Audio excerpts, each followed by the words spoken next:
Salam sehat sejahtera, jumpa lagi di channel Mata Ketiga. Dalam pandangan Buddhisme, kehidupan manusia tidak dimulai dari satu kelahiran saja dan juga tidak berakhir setelah kematian.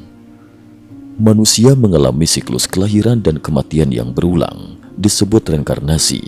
Dan reinkarnasi itu bukan hanya di alam manusia, tapi berlangsung di 6 alam keberadaan. Kita tahu bahwa 6 alam ini mencakup seluruh bentuk kehidupan dalam 3 dunia keberadaan, yaitu alam dewa, surga, asura, manusia, hewan, hantu kelaparan, dan neraka. Di antara ke-6 alam itu, yang bisa kita lihat sehari-hari hanyalah manusia dan hewan. 4 alam lainnya hanya bisa dilihat dalam kondisi tertentu. Kemana seseorang pergi setelah meninggal? Apakah ia naik ke alam dewa, kembali lahir sebagai manusia, atau jatuh ke alam neraka, hantu kelaparan, atau hewan? Itu semua ditentukan oleh akumulasi karma baik dan buruk, kebiasaan bawaan, sifat batin, serta kemampuan melatih hati selama hidup. Karena itu muncul pertanyaan, kalau kemungkinan reinkarnasi begitu banyak, bagaimana cara menilai seseorang berasal dari alam mana sebelumnya? Ternyata, melalui ciri fisik dan karakter seseorang, hal ini bisa dikenal. Hari ini, kita akan membahas bagaimana mengenali asal kelahiran seseorang melalui penampilan dan sifatnya. Kebiasaan jejak reinkarnasi. Saat jiwa dari 6 alam lahir sebagai manusia, mereka membawa jejak kebiasaan dan sifat tertentu. Dari ciri-ciri itulah kita bisa melihat dari mana seseorang berasal. Dalam Tapao Jiceng, jilid ke-72, disebutkan, tubuh, rupa, dan segala perilaku makhluk hidup, semuanya adalah akibat-akibat karma. Setiap makhluk membawa kebiasaan dari kehidupan sebelumnya, dan lewat penampilan, ucapan, dan perbuatannya, dapat diketahui ia berasal dari alam mana. Kebiasaan ini seperti bau bawang putih, sekalipun dihancurkan dan ditutup parfum, tetap akan tercium. Begitu pula makhluk hidup berkumpul sesuai kesamaan sifat dan karma masing-masing. 1. Ciri orang yang lahir dari alam neraka. 1.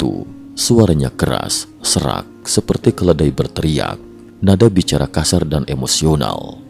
2. Sering berbohong, sulit dipercaya, cenderung hidup sendiri tanpa sahabat. 3. Wajah kurang menarik, tidak hormat pada guru, tidak percaya kebenaran dharma. 4. Tidak tahu malu, tidak punya rasa salah ataupun penyesalan. 5. Sering menyakiti makhluk hidup atau melakukan tindakan jahat. 6. Umumnya berumur pendek. 7. Saat melihat kebaikan, tidak tumbuh niat mulia, bahkan merasa terganggu. Orang seperti ini, bila tidak berubah, setelah meninggal sangat mungkin kembali ke alam penderitaan. 2. Ciri orang yang lahir dari alam hewan. 1. Kecerdasannya tumpul, mudah malas, ceroboh. 2. Sangat suka makan, tidak pilih-pilih, bahkan makanan kotor pun dimakan tanpa malu. 3. Sifat keras kepala dan suka bicara kasar.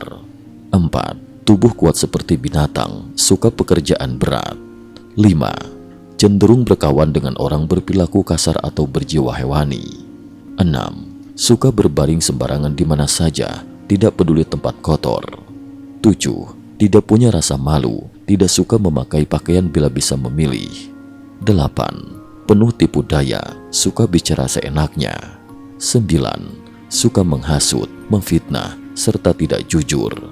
10. Suka mencuri, menipu dalam urusan utang, selalu mencari cara menghindar. 11. Tidak menghargai kebaikan, sulit menumbuhkan hati welas asih. Orang dengan ciri demikian, bila tidak bertobat, setelah mati besar kemungkinan kembali ke alam hewan. 3. Ciri orang yang lahir dari alam hantu kelaparan. 1. Tubuh kurus, wajah gelap tanpa cahaya. 2. Rambut kusut, wajah seram, mata melotot, sering terlihat murung. 3. Selalu merasa lapar dan haus. 4. Sangat tamak, iri hati, dan mudah takut pada kekuasaan.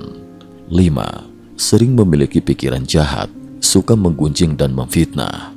6. Sangat kikir, sulit memberi, terikat pada harta. 7. Tidak suka melihat orang baik atau perbuatan baik. 8. Melihat harta orang lain, muncul niat untuk memiliki dengan cara curang. 9. Tidak pernah merasa puas, selalu merasa kurang. 10.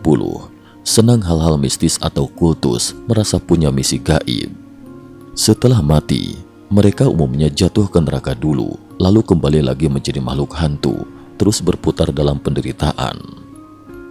4. Ciri orang yang lahir dari alam Asura. 1. Sangat sombong, mudah iri, suka bersaing, sulit menerima dharma. 2. Mudah marah dan suka berdebat. 3. Dendam kuat, tidak bisa melihat orang lain lebih baik. 4. Suka fitnah, bicara manis tapi hati licik. 5. Tidak mau membayar utang dan malah menyalahkan orang lain. 6. Tubuh besar, mata bulat, gigi runcing, tampak bertenaga dan suka kekuatan. 7. Sifat agresif, emosional, suka konflik tanpa henti. 8. Suka memecah belah hubungan orang baik-baik. 9. Menghina orang berbudi dan suka mencela orang baik. Mereka yang demikian, jika tidak memperbaiki diri, sangat mungkin kembali ke jalan buruk setelah mati. 5. Ciri orang yang lahir kembali dari alam manusia. 1. Sifat baik, jujur, dekat dengan orang bijak, setia dan penuh bakti. 2. Jika difitnah, tidak membalas, punya rasa malu dan integritas. 3. Menyukai nama baik dan kehormatan, menghargai kemampuan serta kecerdasan. 4. Penuh rasa terima kasih dan tahu membalas budi. 5. Patuh pada ajaran yang baik. 6. Penuh kasih sayang, bakti pada orang tua dan guru. 7. Membantu orang dalam kesusahan, bertindak penuh prinsip. 8. Suka harmoni dan percaya dharma. 9. Suka berbagi, suka memberi. 10. Tidak suka berutang atau mengkhianati orang. 11. Walau miskin tetap ingin berbuat baik, menolong sesama. Orang seperti ini setelah mati akan naik ke alam lebih tinggi dan bisa lahir lagi sebagai manusia yang berbahagia. 6. Ciri orang yang turun dari alam dewa. 1. Wajah bersih, anggun, penuh keyakinan, cerdas dan mencintai ketenangan. 2. Suka pakaian bersih dan indah, menyukai aroma harum dan kenyamanan. 3. Suka musik, seni dan pujian. 4. Suka tinggal di tempat tinggi dan lapang. 5. Sopan, tutur kata lemah lembut, penuh wibawa dan kebijaksanaan. 6. Penampilan rapih dan terhormat. 7. Ramah, mudah melepas dunia, cenderung suka kehidupan spiritual. 8. Jika menjadi biksu atau guru dharma, sangat tekun dan cepat maju. 9. Memiliki kecerdasan yang tinggi dan mudah mencapai pencerahan bila melatih diri dengan benar. Itulah ciri-ciri 6 jenis asal kelahiran dalam roda reinkarnasi. Silakan renungkan, kira-kira kamu termasuk ciri yang mana? Jika kamu merasa memiliki ciri dari alam yang kurang baik, jangan berkecil hati. Selama masih hidup sebagai manusia, kita punya kesempatan untuk memperbaiki diri, mengembangkan kebaikan, dan keluar dari lautan samsara menuju kebebasan sejati. Cukup sekian dulu, terima kasih atas perhatiannya.